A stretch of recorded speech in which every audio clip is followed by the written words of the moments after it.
Hiya guys, hope you're well. Today we are talking about a SEIKO Prospex SPB183J1. I think that's right. It's a cracking looking watch. I'm Andrew and I'm a watch addict. Let's start the show.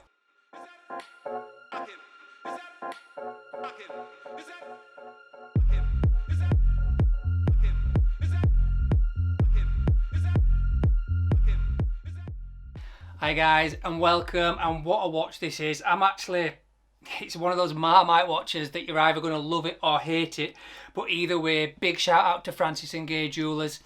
Go give them a check out. They've got a great web page, an absolute ton of watches, loads of different brands, and they've got an Xmas 20 deal on where they're giving discount because of Christmas, because it's a season of goodwill. So check them out. They're really good guys, and they've sent me this. Superhuman humans they are. They're really, really nice guys. So they've sent me this. This retails at 1,200, and I don't know, even this might be in the discounted range because Christmas, it's the season of goodwill. It's a fantastic looking watch. You can't get away from that case design though. It's the first thing that hits you. When I showed the wife, she just went, what the hell is that? She don't know how, does she? So it's a reissue from the 1970s. It's called a Captain Willard because it's off a famous film. Again, you've got to be of a certain vintage to know that film. Anyway, let me tell you a little bit. I'm going to read this out. I'm not as if I'm a genius. A limited edition design with the collection making the 55th anniversary of Japan's very first diving watch created by SEIKO. This watch is a modern reinterpretation of the SEIKO 1970s diver's watch, nicknamed Captain Willard by SEIKO fans. Popular with the American troops in the 1970s, famously worn in the film Apocalypse Now. Jeez, that took some doing. Film with Martin Sheen playing the character Captain Willard. And it is to the first SEIKO Turtle, a hard-wearing, easy-to-read timepiece which looks strikingly different from other dive watches. Rawr. Modernised from the original version with high visibility dial layout, increased power reserve to 70 hours with the calibre 6335. Now, the 70-hour power reserve, that really is a good thing. And the high visibility, again, the bang on the money with that. I know the case is something that I personally need to get used to. I'm not sure if I could get on board with it wholeheartedly, but it's a comfy watch. It's only 40mm across, and actually it's a really crisp, beautiful looking dial. The bezels are really good action as well. Oh, it's solid, really firm. There's nothing worse than a sloppy bezel. This one's firm, it's tough, it's hard wearing, good looking. It's a proper tool watch is this. I think it's absolutely a fantastic piece. It's limited to 5,500. Now I know what you're thinking, it's not really limited at all, but if you think about it, there's hundreds of ADs in the UK, it must be thousands in America, loads in Japan and Asia and Australia and Europe. So actually 5,500, I bet there's only 100 or 200 in the entire UK of this. I'm totally guessing, but just do the maths, work it out for yourself. So when you actually narrow it down, actually it's a little bit more limited than you think. It is numbered, it's got a certain number on the back, I think it's 3,400 something this one, and it comes with a free blue rubber strap in the pack as well. It actually comes on the bracelet, but you get a rubber strap with it. Anyway, enough of me banging on, I think I've got everything down. Right, let's flip the camera, take a closer look. Right guys, so you get a 55th anniversary SEIKO Divers watch. So yeah, it's just celebrating 55 years of SEIKO Divers watches, and for that, and this special edition, you do get it on the bracelet, which is a good quality bracelet. You've got a safety clasp, and you've got the micro adjustment there, and it has got a diver's extension as well. But that diver's extension for me, the last time I had a SEIKO watch, rubbed me a little bit, but knowing the fussy pot I am, it probably never bothers anyone else. Double pin to a release and pops open there. So decent enough, but the good thing about SEIKO is that you can chop and change bracelets all the time, and this is a 20mm, and you get it on a nice blue rubber strap, and it goes fantastically well matched with the face as well there. So I'll just put that here, put that there, and we'll give you some stats down this side here. So it's a 43mm case, but that's actually this bit of case here, so it's actually only a 40mm bezel. So a bit like the Speedmaster, where the case, the underneath case is actually bigger than the watch. So it's actually a 43, 42. It's 13mm thick, which isn't overly thick at all, and it doesn't have the appearance of a thick watch either, which is good. 20mm lugs, and then amazingly, only 47 lug to lug, which, to put in comparison, the Grand SEIKO Sport GMT that has been sent to me recently, that is also about 45, 46mm lug to lug. So It's a really small lug to lug, which means that even though it's got a large case size, it is very, very wearable.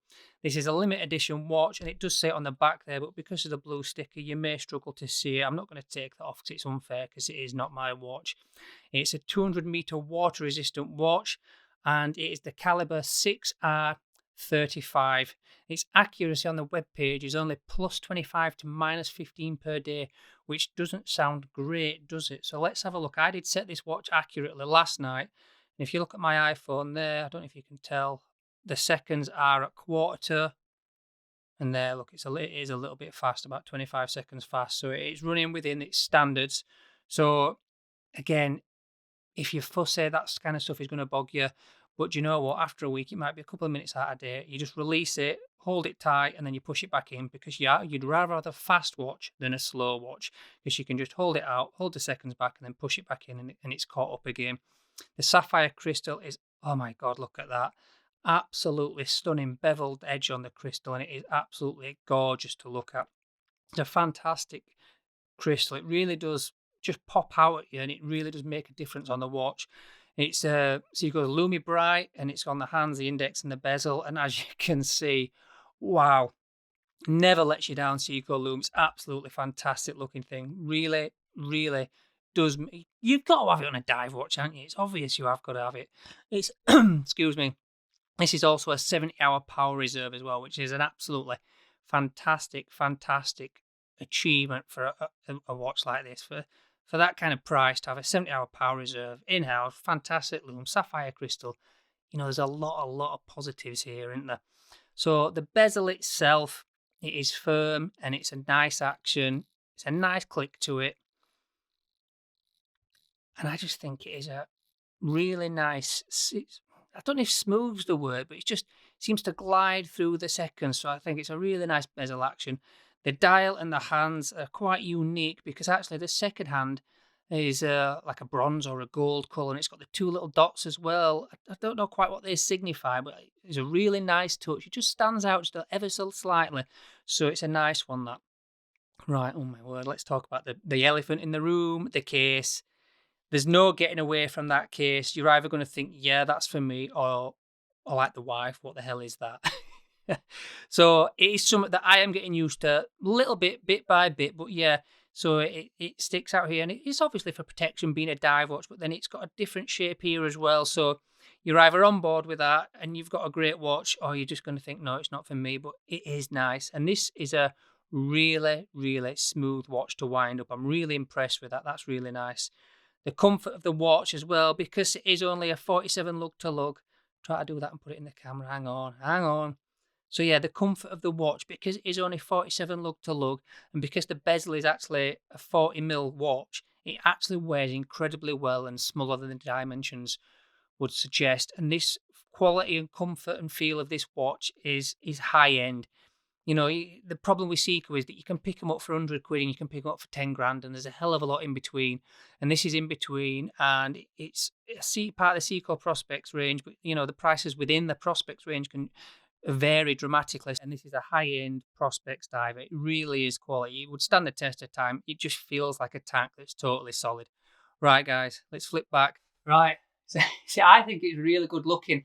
I tell you how good looking it is. The first time I got it out of the box, I was like, oh, can I afford this? And it's just a striking blue. The sapphire, it's got like a beveled cut to it. It looks absolutely stunning. So for me, I would buy this watch. But collection news, I have bought another watch. And it is the Grand SEIKO Sports Quartz GMT. So yeah, I've bought this watch. I've told him I'm going to take it. I've taken the links out. I've started wearing it. It fits me like a dream. It's a stunning watch. So if you know the price of this, you know that I'm not made of money, far from. So I couldn't afford this at the moment. So it was either or, and I've always had an itch for this Grand SEIKO GMT. So yeah, I've gone for this in the end. But yeah, if I can, when I can, I will get one of these, I think, in the collection. The good thing about these is that, there's loads of like aftermarket places that do bracelets and different strap versions and stuff. So I think it looked pretty cool on a Jubilee, actually. So yeah, I might think about that later in the line. So too good, too bad about this watch. Well, it's all good really. But my too bad are the case. I'm just not sure I could wear it and be comfortable with it. It's such a tool-tastic watch. It looks the business, but that case, it's very funky. It's definitely like a Marmite. You either love it or you hate it. So for me, that's not great, to be honest. I don't think it's amazing. So yeah, the case shape is the big negative for me. I can't actually think of any of the negatives for it. It's an absolutely stunning watch.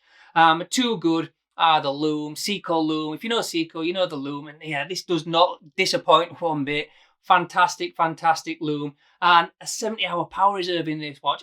Really, really good, because it's also relatively narrow. And it's thick, relatively thick. So it wears well, it's comfy. But that 70-hour power reserve, that blue, so much better than the black and the green, I think. Absolutely awesome looking watch. And if you've got one, you're in luck, because you've got a great watch. Right, I think we're going to finish off with a bit of quiz time. So, SEIKO ADs in the UK only, is there 440, 840 or 1,440 ADs, places you can walk in and buy a SEIKO in the UK? I'll give you a few seconds, have a think about it. It is in fact 840 SEIKO areas where you could buy a watch. I was a bit shocked by that. It seems like a big number, but actually only the good HMS Samuels and stuff like that, where they're selling just, the entry-level stuff all the time. But actually, if you're wanting a high-end special edition SEIKO like this, you're going to have to head somewhere like Francis and Gaye Jewelers. See what I did there, guys? So go give them a check out. And if you do that, they might send me some more watches and we can keep in the game. Right, guys, just a quick video. I hope you enjoy it. Let me know what you think of this watch. Follow me on Instagram. Tell me your thoughts, because it is a Marmite watch. I'm not 100% sure on it. I'm 99% sure. Just chisel that case in a little bit, make it a bit more roundly, and I think I'll be a wholehearted buyer of this watch. Right, guys, over and out. I'll see you in the next one.